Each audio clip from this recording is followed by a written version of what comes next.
significará la nueva Agencia Nacional de Minerales y qué se está haciendo para garantizar que arranque sin fallas del sistema CMC, sin aplazamientos o pérdida de tiempo, sin personal idóneo y honesto, sin lastres previsibles, etcétera, de manera que las nuevas propuestas de contrato de concesión que se radiquen en la era de la agencia sean resueltas técnica y jurídicamente de forma ágil y eficaz. Continuamos, señor ministro y amables asistentes. Una pregunta que nos llega de parte del señor ciudadano Sebastián Ospina Restrepo. Está dirigida al sector minero. En la emergencia minera presentada el viernes en Samacá se pudo evidenciar el alto grado de capacitación del personal de salvamento minero en la nueva agencia del sector. ¿Se contempló el fortalecimiento de este departamento? Una pregunta más del ciudadano Jairo Fernando Vargas Cruz. De la intervención del director de Ingeominas se tiene que se intervinieron el 95% de las 19.600 solicitudes. La pregunta es, ¿cuántos contratos se adjudicaron y cuándo se terminará el análisis y evaluación preliminar de todas las propuestas? Un par de preguntas más, señor ministro, si me permite. ¿Cuándo será socializado y publicado el Plan Energético Nacional? Una pregunta anónima que realiza otro de los ciudadanos asistentes. Igualmente, también nos refieren esta pregunta: ¿por qué es necesario desarrollar subastas para los sistemas regionales de transmisión de electricidad? ¿Hacemos un corte ahí, señor ministro, o continúo con las intervenciones? Haremos ahí. Bueno, muchas gracias a todos ustedes por haber estado aquí tan pendientes de esta audiencia de rendición de cuentas y a todas las personas que han hecho preguntas, muchas de ellas relacionadas con la minería, no todas, pero la gran mayoría relacionadas con la minería. Voy a comenzar respondiendo algunas de estas preguntas para posteriormente darle la palabra al doctor Óscar Paredes. En la minería en Colombia hay gran expectativa, no solo con las reformas institucionales, que ya anunciamos la creación de la Agencia Nacional Minera, el Servicio Geológico Colombiano, la conformación de un viceministerio de Minas al interior del Ministerio de Minas y Energía, sino también con respecto al marco regulatorio y legal, y en particular al futuro del Código de Minas. Es conocido por parte de la opinión pública que el Código Minero actual fue declarado en algunos de sus apartes inconstitucional porque la reforma que fue surtida en el año 2010 no realizó el proceso de consulta previa, es decir, de consulta con las comunidades afrocolombianas y las comunidades indígenas. Nosotros tenemos que presentar el nuevo Código de Minas o Código Minero en un plazo de 2 años a partir de la fecha en la que fue declarado inexequible por la Corte Constitucional, es decir, nos quedan aproximadamente 18 meses. El cronograma que hemos adoptado es el de iniciar el proceso de consulta previa con este nuevo borrador de Código de Minas a partir del mes de enero del próximo año, tardar unos 3 meses en esa consulta previa para presentar el proyecto de ley a consideración del Congreso hacia el mes de marzo del próximo año. Hemos pensado que este nuevo Código Minero resuelva algunos problemas existentes en la actualidad.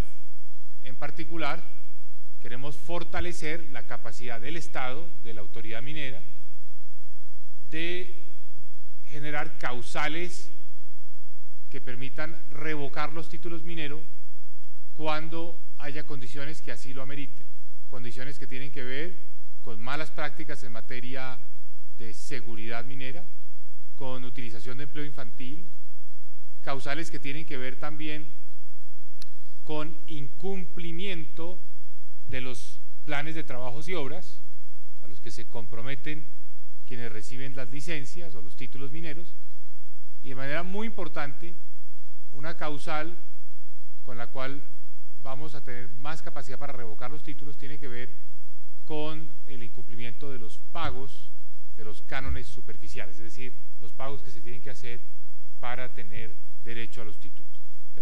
Requerimos más capacidad de revocar los títulos mineros.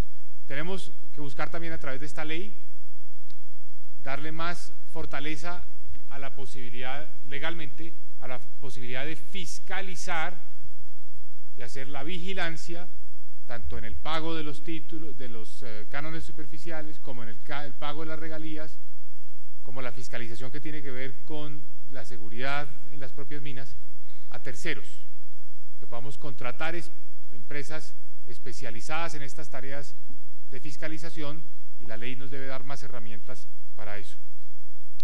Asimismo, la ley nos debe dar elementos para fortalecer la capacidad de retirar áreas que sean adjudicadas a través de estos mecanismos de subasta competitivos.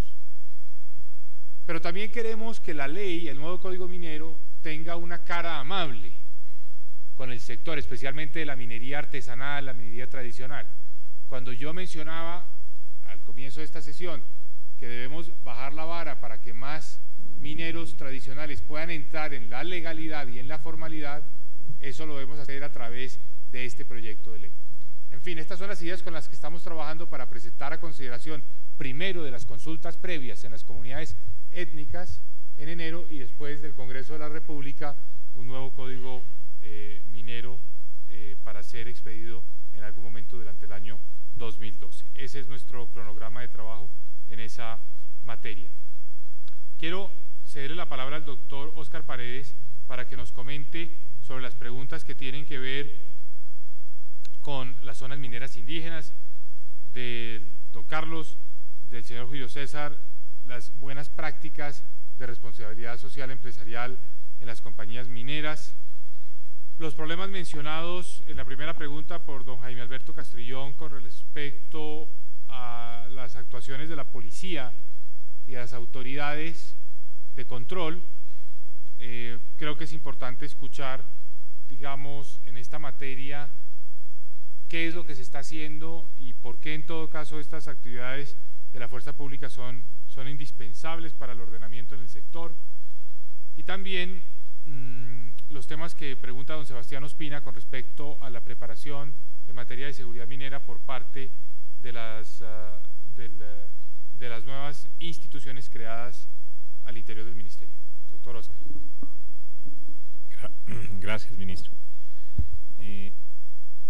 En primer lugar, la pregunta respecto a las zonas mineras indígenas, en efecto, las disposiciones legales permiten que en las zonas declaradas por el INCODER como zonas pertenecientes a comunidades negras o comunidades indígenas puedan constituirse al interior de las mismas zonas de interés minero para cada una de estas comunidades, zonas que tendrán el derecho de prevalencia o de preferencia frente a cualquier solicitud que se radique en ese territorio.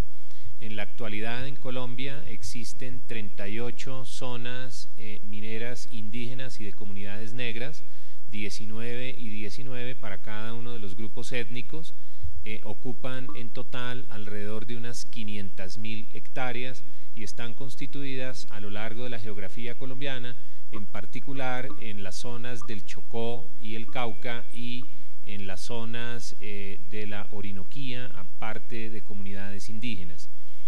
El trámite de la constitución de las solicitudes de zonas mineras indígenas corresponde a una solicitud que se radica en el Ministerio de Minas y Energía. Esas solicitudes radicadas en el Ministerio de Minas tienen un acompañamiento técnico por parte de Ingiominas y con posterioridad se requiere una resolución del Ministerio declarando dichas zonas indígenas.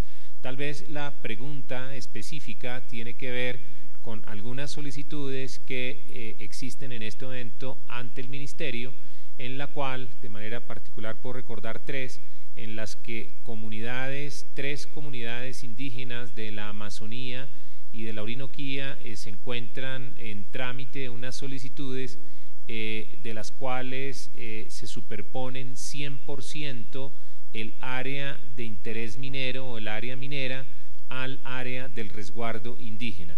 Eso significa que están solicitándose alrededor de 6 millones de hectáreas de comunidades de zonas mineras indígenas pertenecientes al superponerse al 100% de las áreas de las comunidades indígenas. Si recordamos que en Colombia existen 9.000 títulos existentes sobre los cuales tienen 4,5 millones de hectáreas, entenderemos la dimensión de lo que estas tres solicitudes tienen al totalizar las tres alrededor de 6 millones de hectáreas del territorio colombiano. El Ministerio se encuentra en este momento en la evaluación de esas solicitudes y se pronunciará próximamente en la medida en que determine la oportunidad y la conveniencia del otorgamiento de esas zonas mineras indígenas. La segunda pregunta, ¿bajo qué acto administrativo se declararán las zonas de reserva? No recuerdo exactamente el número del artículo, Hernán, de la ley del plan. El artículo 108 de la ley 1450 del Plan Nacional de Desarrollo para el presente cuatrenio establece la posibilidad de que el gobierno nacional declare zonas de interés minero para minerales estratégicos, con fundamento en las disposiciones previstas en la ley 1450. El Ministerio de Minas y Energía está evaluando la determinación de expedición de las áreas con base en los estudios técnicos adelantados por el hoy en día Servicio Geológico Colombiano. Son medidas y disposiciones administrativas que se dictarán según las instrucciones que ha dado el Ministerio, el señor ministro, en los próximos días. Ya viene trabajándose en todo el tema de la conformación de los polígonos a efectos de determinar o de acompañar todos los estudios técnicos y de soporte que habrán de sustentar esas medidas. Respecto a la pregunta de cuándo, dónde, cómo y cómo arrancará la nueva agencia de minerales, pues esta es una de las prioridades más altas del gobierno nacional, la puesta en funcionamiento y el arranque de la nueva institucionalidad minera representada en la Agencia Nacional de Minerales, la cual está previsto que en los próximos meses, le he entendido al señor ministro, que de golpe antes de terminar el año esté ya en funcionamiento la agencia. ¿Cómo evitar que se repitan males anteriores y reestructuraciones y que un cambio de esta naturaleza no represente una nueva frustración, como lo ocurrió con los cambios institucionales anteriores de Ecocarbón, de Mineralco, en las cuales simplemente fue un cambio de una institucionalidad sin asegurarse que unos procedimientos nuevos cambiaran y transformaran la realidad institucional? Para ello, el gobierno viene estudiando la conformación de las estructuras de las plantas de personal que habrán de sustentar el desarrollo de la Agencia Nacional de Minerales. Esto es un estudio que viene adelantándose por parte de Ingiominas, Servicio Geológico Colombiano, a través de la Universidad Nacional, con personas expertas. Llevan trabajando alrededor de 3,5 – 4 meses en la conformación, levantamiento de las cargas laborales para la determinación de las estructuras óptimas de personal. La antigua institucionalidad estaba conformada por alrededor de 380 funcionarios de planta y alrededor de 630 contratistas. La nueva institucionalidad tiende a buscar una mayor eficiencia en la vinculación tanto de funcionarios como de contratistas, pero también debe reconocer la existencia que esos contratistas estaban cumpliendo una serie de funciones que deben ser absorbidas por parte de las estructuras en planta de personal. En eso consiste el estudio de cargas de trabajo que viene adelantándose. Las estructuras de plantas de personal permitirán unas remuneraciones más competitivas, de tal manera que en la búsqueda de ese talento humano y de ese capital intelectual puedan atraerse realmente las personas con mayores competencias y compitiendo con parte importante de los salarios que paga el sector privado a través de la industria minera, en particular en algunas de los cargos específicos como